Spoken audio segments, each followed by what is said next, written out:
안녕하세요. 오늘의 데일리 뉴스레터에 오신 것을 환영합니다. 1. 일본의 혼돈. 2. 오니카와는 독립을 위해 일어섰다. 3. 한국의 도움을 위한 기도를 보냈다. 한번 진실을 알아봅시다. 대한민국과 비슷한 운명인 오키나와. 일본 땅으로 속해 있는 오키나와는 과거 르큐 왕국이라는 이름으로 독자적인 문화를 일구었던 곳입니다. 그런데 최근 오키나와가 심상치 않은 움직임을 보이며 일본으로부터 독립하기 위해 준비를 서두르고 있다고 하는데요. 일본 정부는 오키나와의 움직임에 당황하지 않을 수 없었다고 하죠. 한국인들과 같은 뿌리를 공유하는 오키나와인들의 독립투쟁 소식에 대해 헬기에서 풀어진 바람은 날카롭게 주위를 휘감았습니다. 주민들은 매일같이 헬기가 오고 가는 것을 바라보며 소음과 충격에 무방비였죠. 이들이 아무리 부대를 향해 불만을 토로해도 부대는 이들의 말을 들을 생각이 없었습니다. 세계에서 가장 위험한 기지 오키나와 후텐마 기지. 세상에서 가장 위험한 군사기지라 손꼽히는 이곳은 바로 오키나와에 위치한 후텐마 기지입니다. 미군이 매일같이 훈련하는 곳이자 미 해병대의 중추인 제3해병원 전군이 항공기지로 사용되는 후텐마 기지는 최근 들어 군사훈련 및 이동이 잦아졌습니다. 미중 긴장이 높아지면서 군사이동이 많아진 탓이었죠. 오키나와 주민들은 후텐마 기지에서 나오는 많은 이들이 미군 기지 이전을 주장하며 중앙정부에 요청을 했지만 중앙정부는 미국과의 관계를 훼손하지 않기 위해 이를 묵살했습니다. 후텐마 기지는 오키나와의 오랜 골칫거리 중 하나인데요. 매일같이 나오는 소음을 제외하더라도 미군 병사들에 의한 피해와 의도하지 않은 사고로 인해 주민들은 불안에 떨어야 했습니다. 2004년 훈련 중이던 전투 헬기가 오키나와 국제대학교 본관 건물에 추락. 건물이 박살나고 헬기는 그 자리에서 터져 큰 사고가 났습니다. 다행히도 여름방학 기간이었기에 인명피해는 없었지만 미군에 대한 공포는 그대로 남아있었죠. 헬기가 파괴된 곳은 미군 헬기 추락사고 지점으로 지정되어 지금도 주민들을 공포에 떨게 만들고 있습니다. 미군 병사들에 의한 성폭행 사고 역시 오키나와 주민 화났다. 미군 성폭행 사건에 떠나라. 오키나와인들에게 충격으로 남아있죠. 1995년 미 해병대원 3명이 유미코라는 12세 초등학생을 집단 성폭행한 일이 드러나며 반미운동이 오키나와에 거세게 일어났습니다. 일본 정부는 이 역시도 묵살하려 했지만 사안이 중대한지라 결국 주민들의 요구를 들어줬습니다. 그 결과 후텐마 비행장을 나고명호시 해노코이야고 메르치로 옮기는 결정이 내려졌습니다. 오키나와 주민들은 이 결정에 큰 불만을 품었는데요. 미군 시설이 오키나와에서 빠져나가길 바란 것과 달리 위치만 바뀐 것이기 때문이었습니다. 더군다나 옮기기로 결정된 해노코 메르치는 집안이 연약해 집안 개량 공사가 필수적인 상황. 일본 정부는 집안 개량 공사를 위해 오키나와 현의 도움을 요청했지만 분노한 오키나와 지방정부는 일본 정부의 요청을 묵살, 이를 듣지 않았습니다. 골이 깊어질 대로 깊어진 일본 정부와 오키나와는 미리 25년간 추진한 후텐마 비행장 이전 제동 걸렸다. 오키나와 현지사 안전 문제로 해노코 메리치 공사 중단 요구. 다마키데니 오키나와 지사가 후텐마 비행장 이전 사업 백지화를 선언하면서 다시 원점으로 돌아갔습니다. 기시다 총리는 오키나와의 백지화 선언을 무시하며 이전 강행을 선언한 상태입니다. 오키나와는 중앙정부의 태도에 더는 참을 수 없다고 선언했죠. 차별 더는 못 참겠다. 오키나와 독립 움직임 본격화. 유엔의 탈식민운동 지역 등록 목표 2007년 20%만 독립 찬성했지만 미군 기지 이전 결렬 뒤 목소리 커져 그동안 일본은 오키나와를 무시하면서 일본인과 오키나와인은 다른 종이라 여겼죠. 과거 1903년 오사카 권업 박람회에서 벌어진 일을 오키나와인들은 잊지 않았습니다. 권업 박람회에서 일본인들은 오키나와인들, 대만인들, 아이누인 등 일본에 살고 있는 이들을 일본인으로 부르는 것이 아니라 다른 인종으로 간주한 것이죠. 이들을 야만인들로 분류한 것에 오키나와인들은 대거 항의에 나섰습니다. 결국 권합박람회 설치물을 제거하면서 이들의 불만을 잠재웠죠. 그러나 여전히 본토인인 일본인들은 오키나와인들에 대한 차별을 멈추지 않고 있습니다. 자신들보다 열등하다고 여기는 이들. 일본인들의 이중적인 태도에 오키나와인들은 독립선언까지도 고려하지 않을 수가 없었다고 하죠. 과거 오키나와는 르큐 왕국이라는 이름으로 일본과 다른 독자적인 문화를 형성하고 있었습니다. 연관이 없을 것 같았던 이들은 1609년을 기점으로 악연이 시작됩니다. 에도 막부의 승인을 받은 사스마 번주 시미즈 다다스네의 침공이 그 시작입니다. 임진왜란 당시 류큐 국이 에도 막부의 편을 들지 않은 것을 근거로 다다스네는 류큐를 강제로 침탈해 100명의 류큐 고관들을 납치해갔습니다. 복종의 맹약을 맺고서 겨우 류큐로 돌아갈 수 있었죠. 이후에도 일본은 류큐에 대한 조공을 받으며 간접적인 지배를 강화했죠. 1872년에 들어서 일본은 아예 류큐 왕국을 집어삼킬 국리를 합니다. 일본은 1879년 600명의 군경을 동원 수도 슈리성을 무력으로 정복합니다. 이 침략으로 류큐 왕국은 역사 속으로 사라지고 일본의 속국으로 전락하게 되죠. 일본은 류큐국의 왕을 도쿄로 강제 이주시키고 슈리성을 일본 육군의 군영으로 삼았습니다. 지도자와 왕궁이 사라지면서 류큐국은 급속도로 자기 정체성을 잃게 됩니다. 일본은 이에 더 나아가 류큐국 성씨를 일본식으로 바꾸는 창씨개명도 시도했습니다. 과거 일제가 한국인에게 저질렀던 짓을 똑같이 저지른 것이죠. 이후 2차 세계대전이 발발하면서 미국은 일본에게서 류큐를 뺐습니다. 치열한 전투가 전개되는 동안 류큐는 미국의 속국으로 남게 되었지만 2차 세계대전이 끝나게 되면서 류큐는 비로소 자유의 몸이 될 수 있었죠. 하지만 미국의 닉슨 독트린 이후 류큐는 일본으로 소유권이 넘어가게 되나 역사적인 연원을 따져봤을 때 일본은 류큐를 수탈한 국가일 뿐 어떠한 도움을 주거나 이들을 위해 노력한 흔적이 전혀 없습니다. 차별과 멸시의 역사가 누적되고 우텐마 기지의 문제까지 더해지면서 오키나와인들, 정확히는 류큐인들은 독립에 대한 열망을 품게 됩니다. 독립운동의 씨앗은 1975년에 있었던 히메유리 탑사건에서 나타납니다.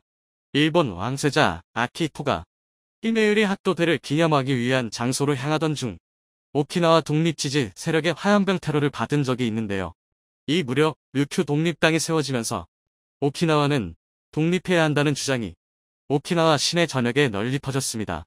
당시 오키나와인들 사이에서 자신을 일본인과 구별되는 오키나와인이라는 인식이 팽배한 시절이었기에 이 주장은 널리 받아들여졌죠. 이후 2013년에도 오키나와인들은 류큐민족 독립종합연구회를 발족해 류큐의 독립에 대해 구체적인 독립선언문을 작성하기 이릅니다. 이들은 선언문에서 류큐민족이라는 표현을 직접적으로 거론하면서 인민의 자기결정권을 행사할 수 있는 류큐민족이라는 표현을 남겼죠. 독립적인 결정을 할 수 있는 독립주체로 스스로를 간주한 것입니다. 오키나와 유력 언론인 류큐신보는 이 선언문을 향해 역사 국면의 전환이라는 평가를 남기며 자치의 형태를 고민해야 한다고 말했죠. 최근 들어 중국과의 분쟁에서 일본이 오키나와를 전략적으로 전유하려는 것과 맞물려 오키나와가 이들 분쟁에서 빠져나가기 위해 반드시 독립을 해야 한다는 과격파의 주장도 힘을 얻고 있는 상황. 류큐 독립단체 중 일부는 지역기관 일장기를 찢어버릴 정도로 분노에 가득 찬 상태입니다. 오키나와 전역에 독립의 불길이 솟아오를 날이 멀지 않았습니다. 독립을 위해 노력하는 이들 사이에서는 한국의 지지를 받아야 한다는 의견이 있는데요. 같은 뿌리를 공유하고 있고 비슷한 역사를 지닌 한국이 오키나와를 지지한다면 국제사회의 여론에서 큰 지지를 받을 수 있기 때문입니다. 한국과 오키나와는 닮았다. 사실 오키나와인들은 한국인들과 많은 연관이 있습니다. 고려시대 삼별초의 후손들이 오키나와로 넘어가 문명을 일구었다는 설도 있으며 옛 한국의 전통 문화를 계승한 흔적을 오키나와에서 쉽게 찾아볼 수 있기 때문이죠. 오키나와 성벽에서 발굴된 유물을 살펴보면 한반도에서 발견될 법한 유물들이 발굴되는 것을 관찰할 수 있는데요. 장부를 비롯해 전라도에서 발견되는 고공 유물 역시 오키나와에서 발견되었습니다. 떡을 치는데 사용하는 떡매 역시 한국에서 발견되는 형태와 매우 유사하죠. 식습관이나 말에서 한국 문화의 흔적을 쉽게 찾을 수 있어 류큐인들의 조상이 한국이라는 것은 오키나와에선 공공연한 사실이나 다름없습니다. 류큐 왕국의 국기는 태극기 문양을 하고 있는 것도 강력한 증거 중 하나입니다. 류큐인들은 한국 3.1운동을 롤모델로 삼아 반일감정 오키나와 애국기가 태극기인 이유가 류큐 역사 전문가 강효백 교수 반일감정 한국의 버금.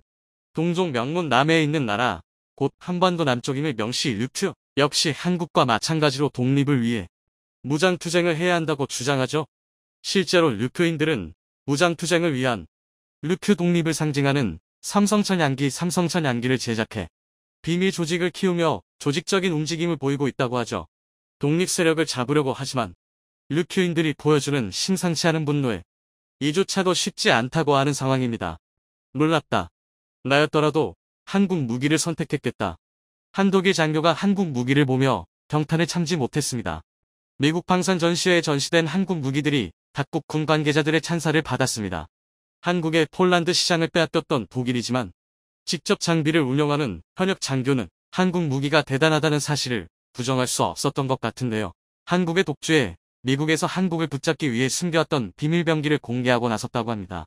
미국에서 들려온 소식에 일본에서 마저 K방산의 위용을 인정하고 말았다는데 어떻게 된 일인지 자세히 알아보도록 하겠습니다.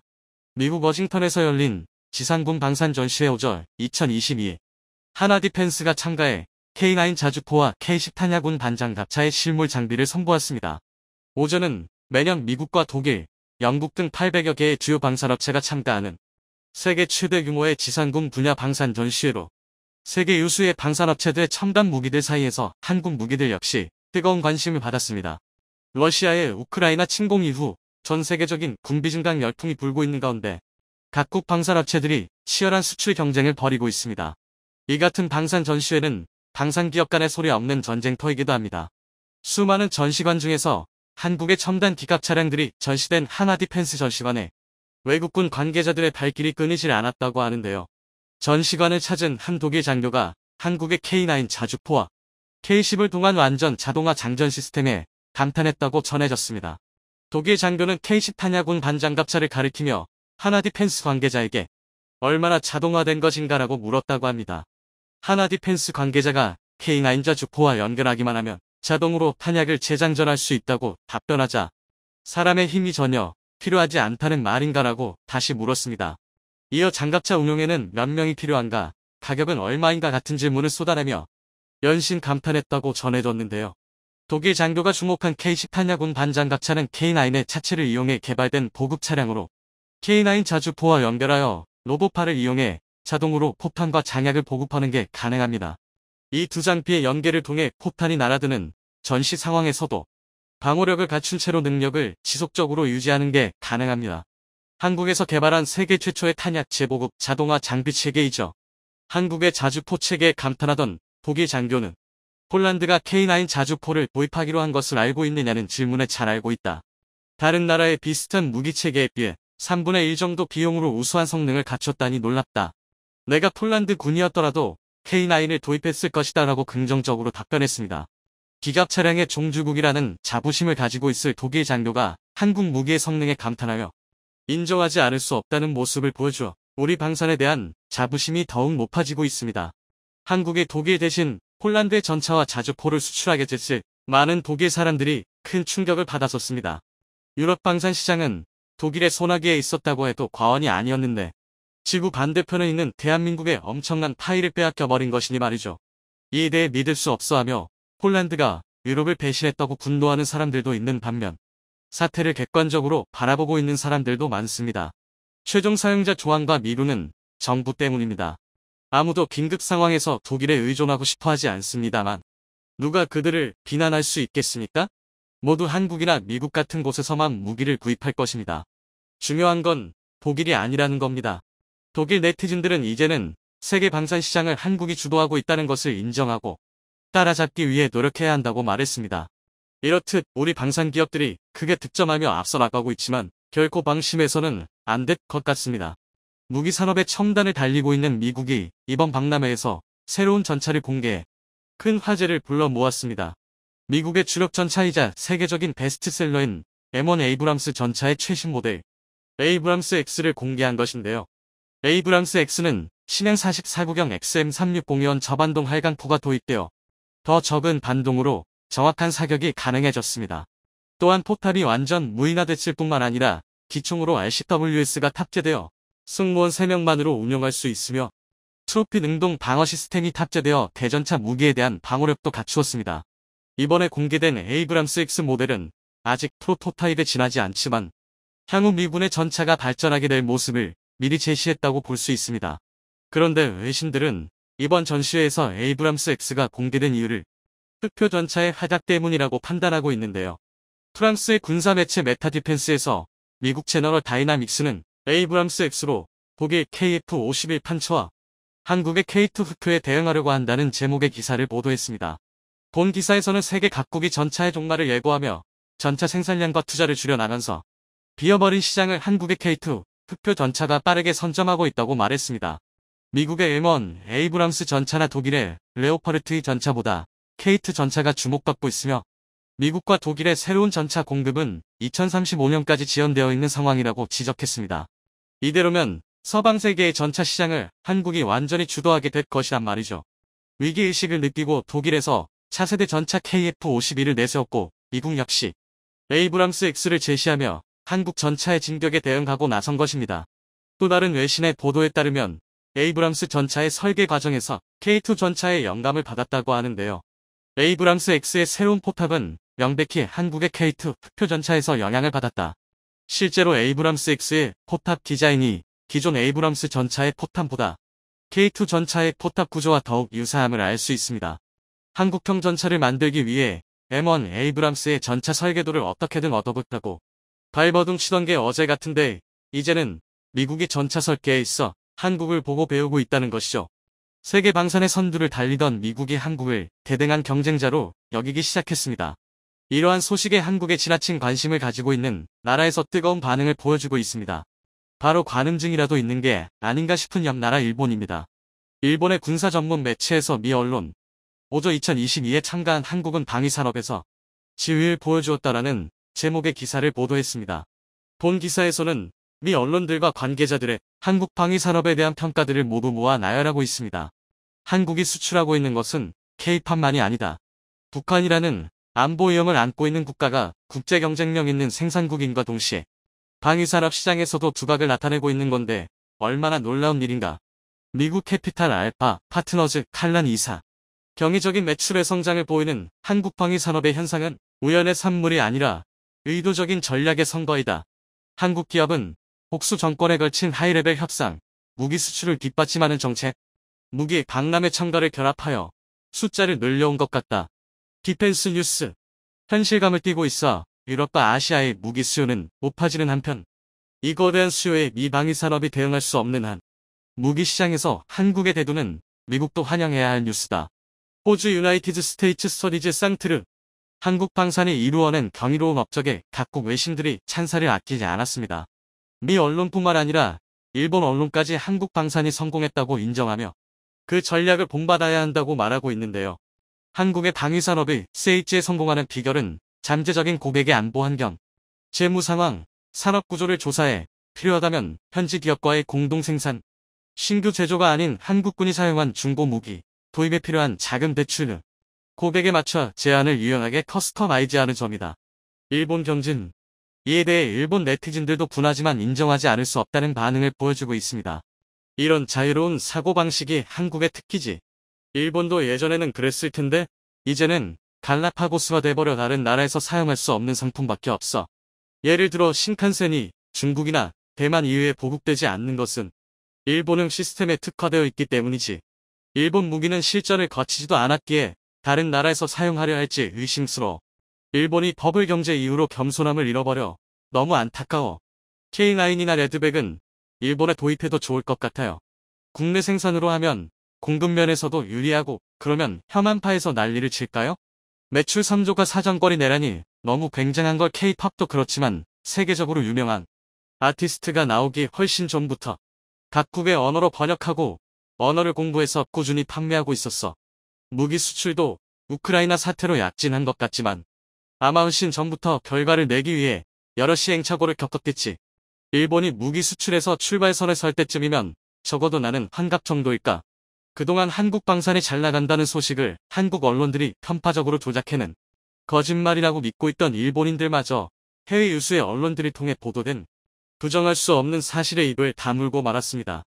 현실을 직시하고 이제라도 노력해야 한다는 의견이 나오고 있지만 고착화된 일본 방산이 세계 시장에 진출하기란 사실상 불가능에 가까워 보이네요. 한국의 오저 참가에 대해 해외 언론들이 보도한 공통된 표현이 있었습니다. 떠오르는 방산 플레이어로서의 한국의 위상. 한국의 세계 방산 시장에서 라이징 스타라는 것을 모두가 인정하고 있는 것이죠. 아시아를 넘어 미국까지 뻗어나가고 있는 K방산이지만 방심은 금물일 것입니다. 세계 방산의 절대자였던 미국이 한국을 전력으로 상대해야 할 경쟁자로 인식하기 시작했으니까요. 한국이 수십조 원에 달하는 역대급 규모의 잠수함 수출에 성공할 것 같습니다. 거래 대상은 자원대국 호주인데요. 현재 호주는 자국의 신형 재래식 잠수함 도입 사업을 추진하고 있습니다. 즉 현 세대의 가장 강력한 디젤 잠수함을 만들 신뢰할 수 있는 파트너를 다급하게 찾고 있습니다. 모커스에서 제공한다는 원잠에 꽂혀서 무리하게 기존 사업을 뒤엎었다가 발생한 잠수함 쇼크를 수습할 구원 투수를 찾는 것입니다. 호주를 구원할 수 있는 나라는 전 세계에서 대한민국이 유일합니다. 이는 절대 과장이 아닌데요. 왜냐하면 현재 호주에게 잠수함을 팔 수 있는 나라 중 호주의 입장을 가장 맞춰줄 나라가 대한민국뿐이기 때문입니다. 따라서 호주가 만약 재래식 잠수함 사업을 재개한다면 한국이 사업을 수주할 가능성이 매우 높습니다. 하지만 세상에는 공짜가 없습니다. 모든 사업에는 자칫 잘못했다가는 큰 피해를 볼 수 있는 리스크가 존재합니다.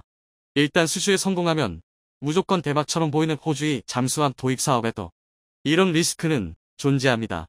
그 이유는 바로 조건입니다. 현재 호주는 만약 디젤 잠수함 도입이 재개될 경우 완전한 기술 이전과 더불어 모든 잠수함을 호주 조선소가 호주에서 건조해야 한다고 주장하고 있습니다. 심지어 중국에 대응해야 하니 빨리 만들어야 한다는 기한까지 붙였는데요. 그래서 과도한 기술 이전과 무리한 건조 일정을 무턱대고 맞춰주려다가 더는 돈보다 무언가를 더 잃는 참사가 일어날 수 있습니다. 심지어 최근 비슷한 일도 있었는데요. 바로 민도의 P75I 사업입니다. 이 사업은 총 사업 규모가 10조 원에 달하는 인도의 라이선스 잠수함 도입 사업이었습니다. 하지만 인도의 말도 안 되는 요구를 은 기업들이 수지 타산이 맞지 않는다며 입찰을 포기했고 결국 2022년 10월 현재 사업 폐기에 대한 논란이 일고 있습니다. 그러니까 호주가 제시할 조건이 부당하다면 호주의 잠수함 도입 사업 역시 인도의 P75I 사업처럼 사업이 파탄날 수 있다는 것이며 무턱대고 사업에 참가한 한국이 피를 볼지도 모릅니다. 그러나 반대의 의견도 있습니다. 이런 식으로 위험을 피하다 보면 결코 성공할 수 없기 때문인데요. 세상에 공짜는 없으며 도전 없이 일확천금을 버는 것은 불가능합니다. 그 큰 돈을 벌려면 어떤 일이든 시작을 해야 하는 것은 당면한데요. 그러니 호주의 잠수함 도입 사업은 위험하더라도 시도해야 할 사업이라는 뜻입니다. 게다가 호주가 내건 조건을 잘 허려면 오히려 엄청난 혈맹을 얻으면서 한국이 큰 이득을 취할 수 있습니다. 하지만 이렇게 말씀드려도 뒷배경을 모른다면 공감하기 쉽지 않으실 텐데요. 그래서 준비했습니다. 오늘은 한국이 호주에 잠수함을 파는 게 잃는 것보다 얻는 게 더 많은 이유에 대해 알아보겠습니다. 만약 지금 당장 호주가 재래식 잠수함 도입 사업을 재개할 경우 사업에 참여할 수 있는 나라는 크게 셋뿐입니다. 바로 독일, 프랑스, 그리고 한국뿐인데요. 이외에도 일본, 스페인, 러시아 역시 사업에 참가할 수 있으나 러시아는 호주의 적성국인데다 지금 전쟁 중입니다. 그리고 스페인은 요구 조건을 만족할 군함을 건조할 수 있는 능력이 없으며 일본은 기술 이전을 하지 않는 것은 물론 도입한 무기의 수리를 일본에서 해야 한다는 황당한 조건을 걸어 호주의 관심에서 멀어졌습니다. 그리고 남은 독일, 프랑스 중 프랑스가 제시할 수 있는 유일한 선택지 쇼트핀 바라쿠다는 첩단 건조 단가가 3조 원이 넘어 호주가 이전 잠수함 사업을 깨버린 원인입니다. 따라서 호주는 오직 한국과 독일 하나를 선택해야 하는데요. 그러나 독일은 호주가 요구하는 3,000톤 이상의 최신식 디젤 잠수함을 건조한 경험이 없습니다. 수출용으로 설계한 216급 잠수함이 있으나 이는 어디까지나 설계에 그쳤고 실적에 있는 수출용 잠수함이나 독일 해군의 잠수함은 2,000톤조차 되지 않는 소형함입니다. 그러므로 현재 호주가 원하는 잠수함을 제공할 수 있는 나라는 오로지 한국뿐입니다. 만약 호주가 이번에 재래식 잠수함 도입을 재개하더라도 이전의 시천 사업에서 호주가 내건 조건인 기술 이전과 호주 조선소에서 잠수함 생산을 그대로 요구한다면 우리는 이 사업의 최종 후보가 퇴락률이 높은데요. 하지만 대한민국은 이 사업 참여를 신중히 할 필요가 있습니다. 바로 비슷한 케이스 중 매우 안 좋은 사례가 있기 때문입니다. 그 사례는 인도의 P75I 사업입니다. 곧 다가올 2022년 12월에 인도에서 55억 달러, 우리 돈 7조 8,700억 원 상당의 초대형 잠수함 도입 사업 P751의 접수가 마감됩니다. 하지만 세계 방산 기업들의 반응은 냉담합니다. 후속 지원까지 고려하면 10조 원이 넘는 막대한 이득을 취할 수 있음에도 아직까지 사업 참여를 검토 중인 기업은 전 세계에서 한국의 대우조선해양과 스페인 나반티아뿐입니다. 게다가 나반티아의 경우 인도가 요구한 잠수함 성능과 사업 조건을 충족할 기술이 없으므로 현재 인도와 잠수함 사업을 진행할 수 있는 나라는 한국이 유일합니다. 그리고 모든 조건을 만족한 한국의 팀에이도 사업 철수를 검토 중입니다. 평상시 한국 방산기업이 남들이 안 한다는 사업을 도맡아 하며 성장했다는 것을 떠올려보면 이는 굉장히 이례적인 상황인데요. 그런데 이 사업의 뒷배경을 살펴보면 그럴 만하다는 생각이 듭니다. 제일 문제가 되는 것은 요구 성능입니다. 인도 해군은 P751로 획득할 잠수함이 최대 10,000km의 항속거리를 가졌으며 30일 이상 수중에서 작전이 가능하고 60일 동안 보급 없이 장기 작전이 가능해야 한다고 요구했습니다. 그리고 이 요구 조건을 만족시키기 위해 급속 충전이 가능한 고출력 저소음 발전기, 리튬 배터리, 첨단 AIP를 조건으로 달았습니다. 그런데 러시아와 스페인이 제안한 잠수함은 기술력 부족으로 이 조건을 만족할 수 없습니다.